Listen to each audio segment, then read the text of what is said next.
Namaste and welcome to the first of the series of the Dashavatara. These stories range from being extremely simple to extremely complex, not necessarily in the chronological order, but a range of learnings follow each of these stories. The Dashavatara represents how Lord Vishnu, who is revered as the preserver of the world, comes down to the earth every time he feels that the balance of the good and bad has been disrupted. Whenever adharma prevails over dharma, the Lord himself descends on earth to restore dharma. Dashavatara also symbolically narrates the evolution of mankind. That is, from a simple creature like a fish, that is Matsya, to an amphibian or kurma, which is tortoise, to the mammal, Varaha, then to the half man and half lion, Narasingha, then to the developing man, Vamana, to the wild and untamed Parshuram, to the more civilized and settled Ram, to the cultured and playful Krishna, then to the one who abandons the world, Buddha, and then to the most awaited, the destroyer, Kalki. Today, I will narrate the story of the Matsya avatar. So let's begin. Noonam Shwam Bhagwan Hare Narayano Avyay Anugrihaya Bhuyanam Dhatsye Rupam Jalopasam, which translates to that Lord Vishnu, the Supreme Personality of Godhead, himself took the form of a little fish to be able to preserve and protect the most treasured creation of his, which is the world of ours. Thus, we bow down to the Lord. Having said that, we begin with the story. One day, Manu, who was the first son of Brahma, was bathing in the river. That is when he sees that a small fish swims up to him and begs it to save it from the larger fish. The larger fish was swimming towards the little fish rapidly to be able to engulf and eventually eat it. Manu quickly rescues the little fish and puts it in his pot. He then travels back to his home, but on his way he thinks that if he puts the little fish anywhere or in any pond, then it would be dangerous as any larger fish could easily eat it. So he starts taking care of the fish himself. He puts the little fish in a vessel. The day passes and the next day, Manu is surprised to see that the little fish had grown unconsiderably larger in size. So it had to be put into a larger vessel. The day passes again, and the next day, Manu is again surprised to see that the fish had grown even larger in size. So then, it had to be put in an even larger vessel. And that is how, as days passed, the fish kept growing in size. So much so that at the end, it had grown to be so huge that it had to be then transported into the sea. But having witnessed this miracle, and the enormous divinity that surrounded this little creature, Manu was suspicious that there was a greater truth to its existence. And that is when the fish shed its mortal cover and spread majestically into the all-absorber, all-preserver, Narayana. Narayana, the one who has complete control over all his senses or his indriya, the one who defeats his enemies within rather than outside.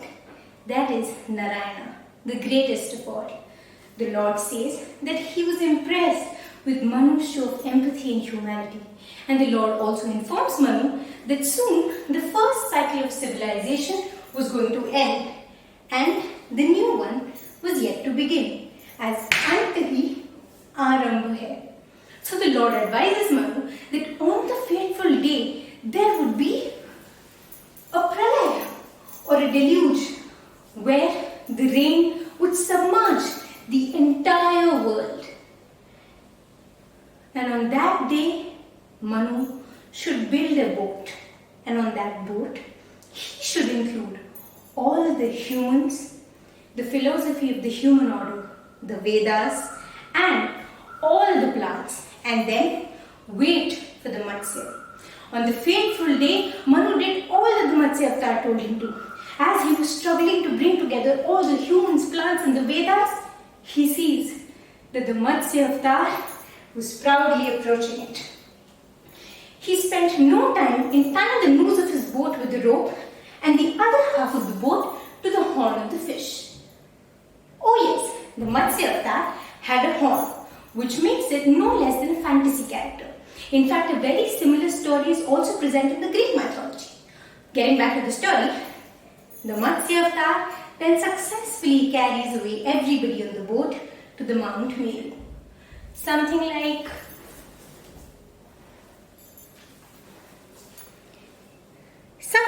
like this.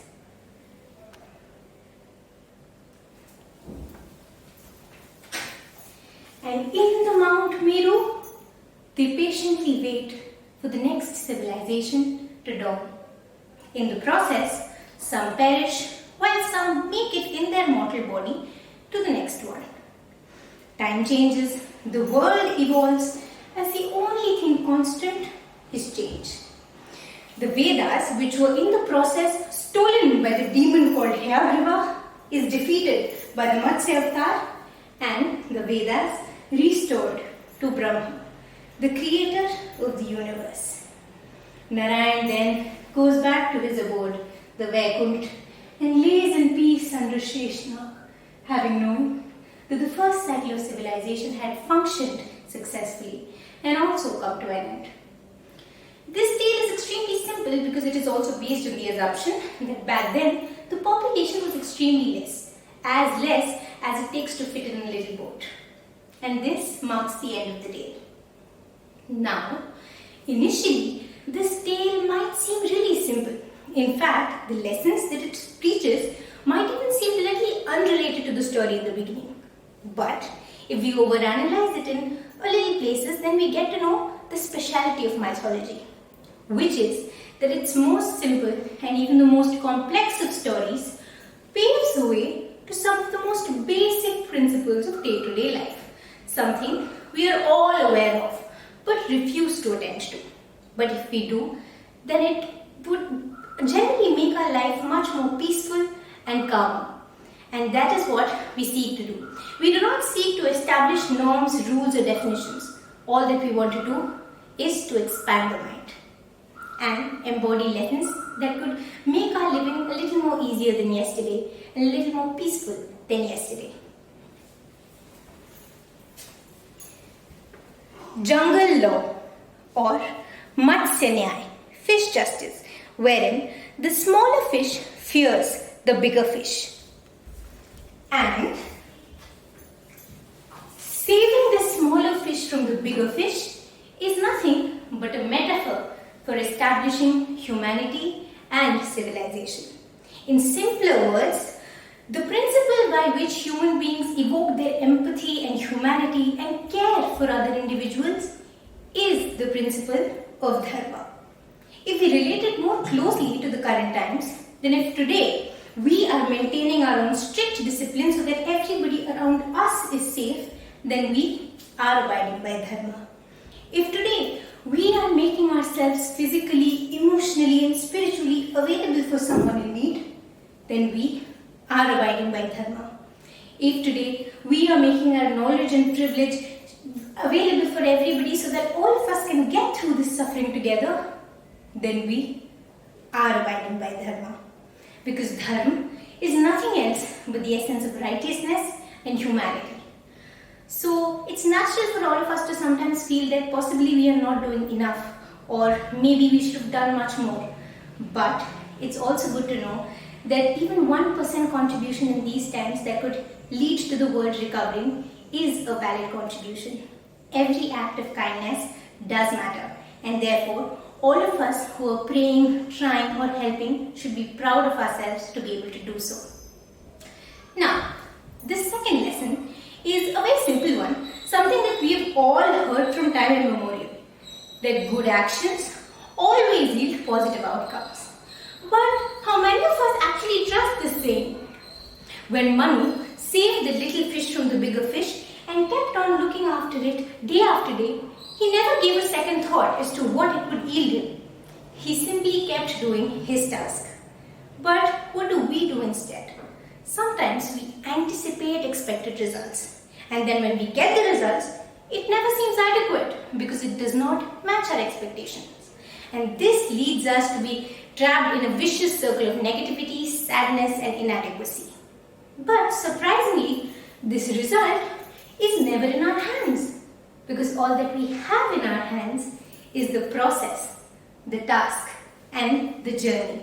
This is what we have in our hands. And if we do this with utmost sincerity and kindness, then we are bound to get our rewards at the right time.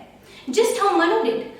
After he was rescued from the pralaya and all of them travelled to Mount Meru, he may have either perished or made it to the next civilization. But both of them are a reward in its own kind. The first one is liberation or moksha, which is freedom from the chaos of the illusionistic world. And the second one is reformation or a change in perspective as a new beginning dawns. These are difficult times, but one thing that we can be sure of is that when we get through these difficult times, then there will be a change in our perspective, a change in our vision. We probably would be a little more wiser, and we might even learn to value little things better, and possibly that could be our reward. So, if today you're being there for someone, if you're helping someone in need, donating somewhere for a cause, or just simply praying for the world to recover, then trust the universe. It will return to you at the respected time. Keep doing your work just by the sheer passion of humanity. This process, this journey might be very difficult and painstaking in the beginning, because growing might seem like breaking in the beginning. But if we find a journey of lessons and learning in the process itself, then at the end, possibly it will all seem a little easier and a lot more worth it. And lastly, every dusk paves the way for a new dawn. Every ending, every failure leads to a new beginning. Of course, the beginning might not always be inherently good, but it is never too late to make it better. Because as I said, Ante hi Arambh hai.